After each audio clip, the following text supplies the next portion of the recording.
Hello and welcome to TMX Adventures. Lisa here. Hey look, today I'm going to show you how to make this plaited pork pie. I'm going to make small portions today. I've got a few substitutions and swaps, so come along today and I'll show you how easy this is when you need to either just make something a little fancy, maybe for you and your family, or maybe when you're taking it to somewhere this festive season. So I'm going to go straight to start cooking. Now if you don't like pork, don't look away yet, okay? I've got some swaps that you can use instead, which will make this just as lovely. First things first, you need a hot oven, okay? It has puff pastry in it. Puff pastry likes to cook at over 200 degrees, in this case 220. So preheat your oven, ready to go, and set aside a tray. I've got a rose gold tray over here. It's the extra large with a thermo mat on it, so that's, or an oven mat ready to go. I think it's the thermo mat? No, thermo mat's the big one, it's the oven mat. So, first up it asks for some onion. Now, I have noticed with this humid weather we're having, it's so hot today, I've actually already been for a dip, that everything's sticking together. My garlic's gone hard. Well, I used the rest of it the other day anyway, but my onion powder, and I don't use onion powder very often, but it's handy to have. So this recipe calls for some spring onions or shallots trimmed and cut into pieces.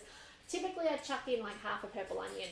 But I was looking at this thinking I'd really like to use it before it turns into concrete in there and then it's wasted. So I think I was going to put that to use today. I'm just using a little dessert fork in there. There is a point though you will find with this. Comment if you're watching on today, by the way. Have you ever had your onion or garlic go hard in the jar? You know, it gets to a point though where you actually can't get it out, can you? So that's why today's the day. Let's use, I'm not going to use all of it, that would be a lot. Like, remember it's a dehydrated product, so it's stronger, okay? That'll do me. That'll give me one more onion worth, I reckon. But yeah, that's what I'm doing today, and that's why. Okay, you would normally chop your onion down. If you only had brown onion, I would saute it off in this next step, okay? It's not going to, because assuming you're using shallots or chives or something like that, you could swap in brown if that's all you've got, but remember brown onion is quite acidy. So if you don't cook it down and sweeten it, it's going to leave a bit of an aftertaste you may not like. It's not so bad in meat patties. I'll just make a little side step and note, if you're using them in something like a brown onion in like your meat patties where it's only a thin thing and it's going to get, a lot of it's going to actually get fried, touched off with the heat, that's going to sweeten it. So it's okay to be raw in those cases. But in our case where it's a bit more of a slab, it's not going to work. It's just going to taste like brown onion, like that acidness. So this would normally chop for 3 seconds on speed 6. I obviously don't need to because I've got the powder. Scrape down the sides. And now it's asking for our pork sausage removed from the casing. So this is where today I'm using pork mince.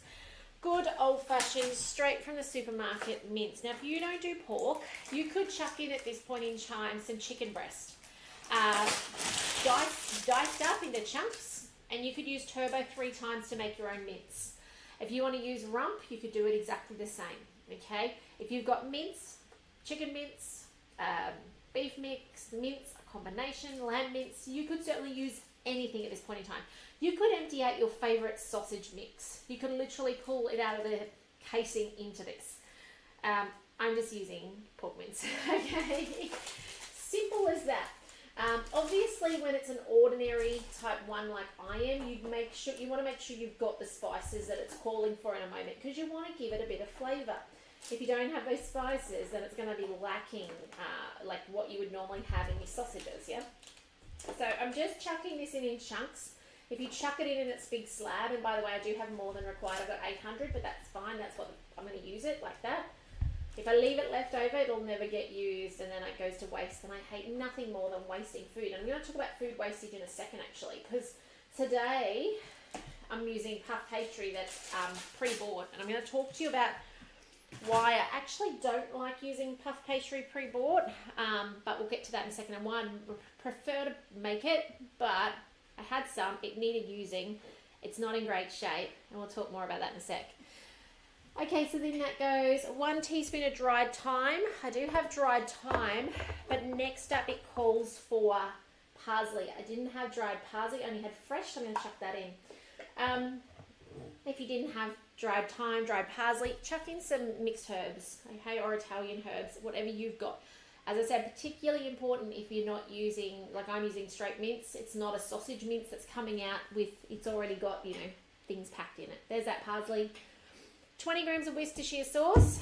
This is where you could be a little creative if you want. If you've got some, you know, homemade barbecue sauce you've got, or we love using, there's a barbecue rib recipe that we'll make every week or so, and it's got a beautiful barbecue sauce that you glaze with, and we then make a double batch, so we've got leftovers for pizza. But that's what they're not, you know, if we had leftovers now, I'd say put a bit of that in as well. Like, you can really get creative in this space. Okay, next up, insert the measuring cup into the mixing bowl lid. Next, and it's got 5 seconds, speed 4, and it's on reverse so it doesn't pulverize your meat up too much. Have a look at what it's doing. Oh, wasn't fast enough, sorry about that. Has anyone made this as you're watching along? Let me know if you can go, yep, I've made this, Lisa. All right, now, puff pastry. You can see it's actually not fully combined in there. That's also because, remember, it said 500, I had 800. So what I'll do, I was going to just combine it, but I didn't bring a spatula in, and I've still got a porky finger here. So all I'll do is I'll go back a step, spin it up again, and now let's have a look. That's better. And you see it's pulling the top into it. That's what we want. It's done this time. All right. Now, I'm today making smaller ones. Now, as I said, I've got these puff pastry squares. You know which stuff I'm talking about. And, you know, how often do we go and buy the big batch, the 12 batch? Because, you know, they're more economical, more value for money. But then we end up with half of it left or 3/4 of it left. And it's a weird shape. It doesn't fit well in the freezer. It doesn't fit well back into its original bag. Well, you can put it back in, but then it's not airtight.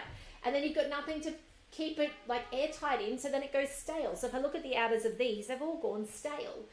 Not very presentable, not very cool. And then you try and get them apart, and because they're a bit dried out from sitting in the fridge, they end up with cracks in them. So this is actually one of my biggest reasons why I tend to make my own puff pastry, because I hate wastage and I hate it spoiling. So anyway, I'm going to use this up today because I do want to get it out of the freezer, because it's been there for, I'm not going to admit how long. Okay, I'm roughly chopping this into squares. Now you can kind of push the cuts back together. I say kind of. They kind of always show though, like you kind of can't completely get rid of them. So I'm making little squares. So I now have a little square. All right. Just going to pick it up so you guys can see it. It's not perfect. I don't do perfect very well anyway, and I just tore it even further. So now what we're going to do is we're going to cut it, and I might try and make a bit of space to show you. I've got 3 here because that was what was left. I'm going to do the same thing for all 3, so it's going to give me 12, which will be nice because there's actually 6 of us, so that's going to be 2 little ones each. So that's kind of how I thought I will make this work. Now, let's see which camera can I... Oh, you guys can see just... There it is, just over the handle. Okay. So making these little things, they're so cute. All right, all we gotta do, it does seem daunting, it's not daunting, let me show you how. You wanna leave the middle with no cuts in it, because it's gonna be your base. You wanna get the sides, and you wanna get your knife and just cut down. So pretend there's a straight line. I'll give the back of this other spare knife a straight line. Can you see? You can't see on that side. Let me do it on the side you can see, this side.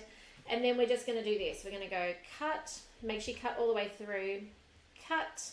Now you can make tiny ones of these. Obviously it just gets more fiddly the smaller you go. Perfect, as I said though, if you want to go entertain and take it to somebody's house. I'm not going to cut that bit there. I'm just going to leave it because it's going to fold up. Okay, I'm going to do the other side exactly the same. It doesn't have to be exactly in alignment. Cut. Cut. I'm just using the knife as a guide so that I have a straight line to work with, if you're kind of wondering how that's working. Okay, make sure you cut all the way through. The other thing I dislike about store-bought stuff is it gets so sticky so quick. All right. Okay, let's grab our mix. I didn't even bring a spatula in today. That's okay. We're going to grab a little bit of our mix to go down the center. So it's going to be about that much. Okay, that could be too much. Let's see how we go. And I do still have meaty hands, so this is okay. Now, this is really simple. Like from this point on, as long as you've got a moment to make it, you're pretty much making it into like a sausage shape. You're then going to bring up, well, it depends how you want to do this. I like to bring up the ends, the bottom, and start with, I wish you could see better. I'm a bit stuck to the bench though, so I'm a bit concerned. Can I make this go higher? Excuse my arm for a second. There we go. Okay, so I like to bring up the bottom first and then fold these big corners over the top just to get them out the way. Okay, and now you can start taking it over and you just go over. I stuck that to itself, over. And you can see how this is working like that, okay? Over, over. Now it depends what you want to do at the ends. I like to pick up the end here and go that way. Then I can take these two over, and then I can do something on the top. I could pinch them together and make them look a little pretty if I wanted to. Okay, now in my case today, in this one, you actually can't see the mince through, but as it cooks, it will open up and it will show you the mince. That camera is not going great. Might have put it on the Christmas list. So there you go, there's our first little one, done and dusted, ready to go on the tray. Now it does say to egg wash these. I tend to do my trick of just spraying with olive oil. You can also sprinkle with sesame seeds if you want to make it look a little fancy. You know, whatever you've got. I just don't like having the leftover egg. You know, eggs are such a commodity in our house. We go through so many that if I can save not using them on something like this, then happy days. I'll show you again. Cutting to the corner. The hardest thing I find is staying on the straight. Okay. There's one pesky fly hanging around. Wouldn't be December without a pesky fly, would it? Kind of can't believe we're here already in December. Don't worry too much if they get a bit stretchy as you go. Okay. Another hunk of meat. If you've got leftover meat, what could you do? If this has not been frozen before this meat, if you've got it out fresh, mine's come out fresh, needs to be used today, you could actually freeze some ready to go for later. So talking about getting ready in advance, you could have these, like this, little flat sausage looking things. And if you're making minis, I'd actually suggest you do this. Make your mix. And then make these little mixes, and I'm going to just show you. I'm just put this one down. Let me just get this. What I would do if you were making minis, okay? And yes, if I was making minis, I would probably just buy the puff pastry and make sure I use the whole lot in one go, okay? But like minis, what's that size? A walnut size. And I would make it little flat things, skinny, like flattened sausages, and then I'd freeze them on a tray. So I'd freeze them on a tray. Where's that there? I'd freeze them first on a tray, and then as soon as they're cold, I'd take them off the tray, put them in a Glad bag, and seal them up. So once they're frozen, they're not going to stick together. If you stick them all on a tray and then try and freeze them, they'll stick to the tray, and then they'll stick together. So you want to make sure you kind of par, if not mostly freeze them, and then put them in an airtight bag so you don't get frostbite on them. So that's how I do the minis. I pre-make all these in advance when you've got time, one evening, put them in the freezer, and then they're ready for when you want to wrap them, okay? So here we go, I'll show you again. I pick up this end, that's the messy end. You can even put that up the sides if you want it to be more, so that you see the top a little more, instead of before I put it over the top. Cross it over. Cross it over. You can see there, I don't know how clearly you can see it, because this pastry is dry, because as I said, it's hard to, you know, keep it fresh in the freezer without a bag that size. You know, it's cracking. But for the case of, you know, feeding my family, that's okay. For the case of going to a party and taking it, it's, I don't know, does that bother you or not? I'm not sure. Might not be something that you're worried about. This one's got a bit more gaps in it because I ran that first layer down the sides. This has more visible gaps in it. So now it is forgiving. Oops, I might put this bottom bit up first. In the oven, you will notice, a bit like bread rolls, you know, a lot of things are forgiven in the oven because of the puff pastry puffing and doing its thing. So don't stress too much about it not being perfect. I'm just going to keep those little ends up. I'm going to tuck this over, and I'm going to then do a little twist. I like to do like a little flower kind of look at the bottom to tuck them in. You could cut them off, but I quite like to make it look a little presentable. Now that would be lovely had this one, let's try this one. That would be lovely had that pastry not been so dry that it cracks at the bottom there. Like, look at that.